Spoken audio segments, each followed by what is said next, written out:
Ayan,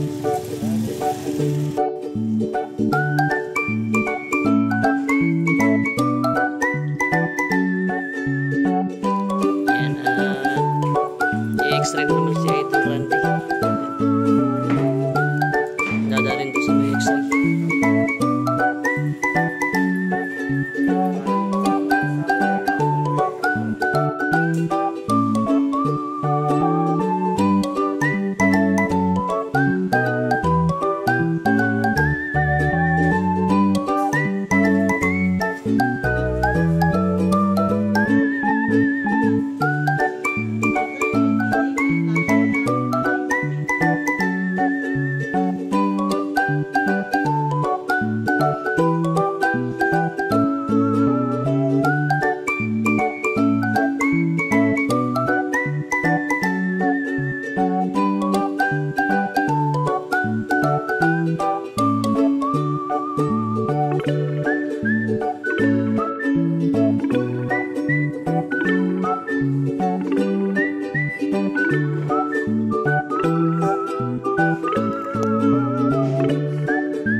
So, magandang umaga po sa inyo lahat mga idol.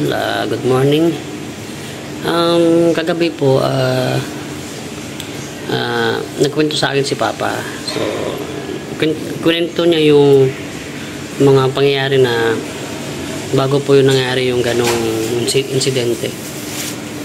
So, mga ano pala na yun, mga pagkatapos namin mag-vlog, pumunta siya sa kabilang bahay. Yung mga barkada niya doon nagiinuman, pero hindi po siya umiinom. Parang nakisama lang. Nakikwento niya pala na about sa kinain niya. Doon daw siya nag-umpisa na na parang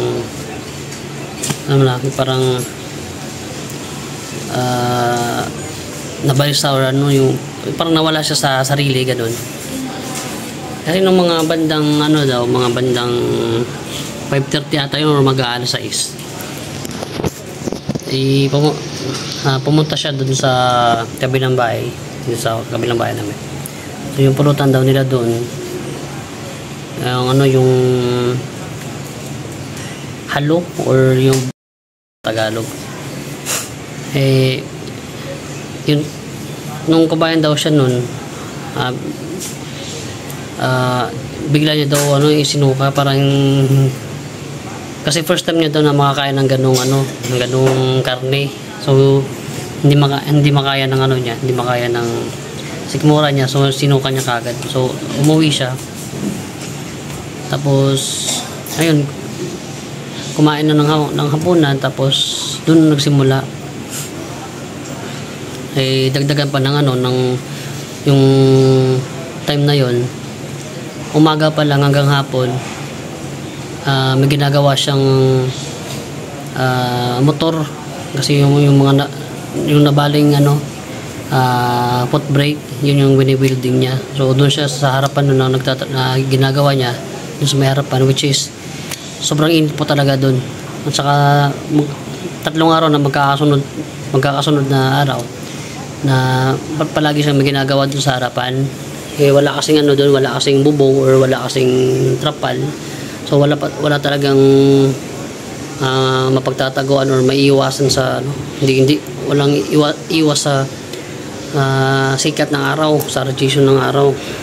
So 3 araw na magkakasunod na nagpapainit siya kasi madami kasing nagpapagawa sa kanya yung when it comes sa welding. So skilled welder kasi si Papa na yan. So marami yung mga diehard ng mga customer na nagpapagawa sa kanya. So ayun, nagbablog kami ng hapon, habang nagbablog kami ng hapon niya, habang naglalaga, habang nagbibili kami sa araw, may nagpapagawa sa kanya. So multitasking siya. Habang ako naman na binabantayan ko naman yung mga kino-content namin. At the same time, nagbabantay din ako sa mga pamangkin ko. So yun yung nangyari. Siyempre gawa na siguro ng overfatigue na ba, kaya na-trigger lahat yung mga dinadamdam niya sa katawan. Pero doon lang daw talaga yung gano'n nag-umpisa nung kumain siya ng yun. Umuwi siya sa bahay na ano ba, parang wala sa sarili, parang na-food poison ba, kumbaga. Hindi kinakaya ng katawan niya. Hindi kinakaya ng sikmura niya pala yung ganong klaseng mga pagkain. So nagpisa nun, umuwi siya ng bahay, kumain ng hapunan, tapos natulog. Pero mula nung natulog siya, parang nawala siya sa consciousness. Doon na nagsimula, hindi niya matandaan daw na bumangon pa daw siya. So habang wala siya sa sarili, habang wala siya sa animo niya, sa conscious, nangyari yung ganong bagay. Tapos nagising na lang daw siya dito na kami dito na daw sila sa may San Jose, sa may hospital. So wala po talaga siyang kaya alam, wala siyang idea na na-stroke na pala siya. Basta yun lang daw yung natandaan niya, yung kumain siya ng yun yung suspetsa namin na na pinagdahilan talaga ng ng atake niya. So far, may mga naman kami, may result naman kami dito sa X-ray tsaka sa may CT scan, pero hindi pa talaga final, wala pang final readings kung ano ba talaga. Pero yung mga nakitaan dun sa may X-ray, yun yung ginagamot ngayon, yung tinitreat ngayon. Malaki yung doubt namin na doon talaga sa pagkain niya ng bayaw kung nagsimula yung lahat. So good morning mga idol, no? Time check po tayo. 8:22 ng umaga. So kakatapos lang po natin mag-feeding kay Idol Randy. Kamusta pa? Namiss ka na ng mga fans mo ba? Hello, thank you mga nag-support sa akin, mga idol. Hindi pa siya masyadong makapagsalita pa ng matagal kasi medyo hirap pa sa bulol pa. Medyo bulol-bulol pa. So ako nga wala akong sakit pero nabubulol din ako ba. So ganun. So napapasalamat kami po sa mga taong sumuporta, napadala ng mensahe yan sa mga nagdasal po para sa fast recovery ni Papa. So labis-labis po kami nagpapasalamat sa lahat ng suporta na binigay niyo po sa amin, tsaka lalong-lalo na po sa mga tumulong po sa amin financial. Yung pera po ninyo dito lahat yan napunta sa mga gamot na binibili araw-araw na sa mga reseta, doon po napupunta. Kaya malaking pasasalamat po namin sa inyo. So yung mga idol, no, lalong-lalo na po sa mga nagpadala, mga sa GCash senders, alam nyo na po yan mga idol kung sino po kayo. Hindi ko na po isa-isahin. Tsaka majority po sa mga nagbigay ng tulong financial, ayaw din po nila na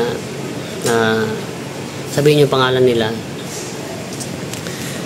So this time po hindi na po ako hindi na po maglalagay ng GCash dyan sa screen kasi nga po, kasi may mga ilan po talaga na sarado po talaga yung hindi naman sa sarado talaga yung isip, kundi talagang big deal big deal talaga sa kanila yung ano, yung paglalagay ko ng GCash dyan eh. GCash number dyan sa my screen, kaya hindi na po maglalagay. Eh, sabi ko lang po eh, nung una, sa mga, ano lang po yung sa may mga, maraming bakanting, grasya na baka pwede naman nating, itulong sa mga lubos na nangangailangan. At, hindi naman po ako namimilit kung sino lang po yung may bakante lang, yung busilak na puso na meron nga dyan po mga idol, meron nga dyan kahit 10 piso, nagsisend talaga sa GCash na 20 pesos, 10 pesos, ay highly appreciated po namin yan mga idol. Eh, meron po kasi dyan na talagang wala talaga magawa sa buhay, lahat na lang ng ginagawa namin puro mali, puro na lang mali siya po sa kanila. So sige, para hindi tayo mapunta ng bad vibes eh. Wag na lang, hayaan na lang po natin sila. Eh, opinion nila 'yan eh. So, yun po, sa ulitin po, nagpapasalamat po kami sa inyo sa tulong nyo po ng panalangin, dasal para po sa mabilis na pagka-recover ni Idol Randy. So, nakikita nyo naman, natanggal na po yung NGT niya. So, dati po kasi, gaya ng pinakita ko dyan sa mga naunang video, kumakain po siya ng parang giniling na blender na pagkain ba yun?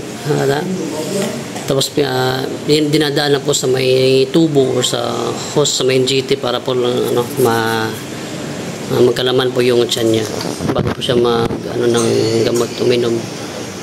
So dati po doon po dinadaan yung pagkain niya. So thanks God naman, at araw-araw may nakikita po tayong improvement tsaka progress po sa paggagamot natin kay Papa, kay Idol Randy. So nagpapasalamat po talaga kami, labis-labis po talaga kami nagpapasalamat sa mga tao pong nagbigay ng tulong financial para sa medical support po kay Papa, tsaka sa mga tao pong nagdasal para kay Papa.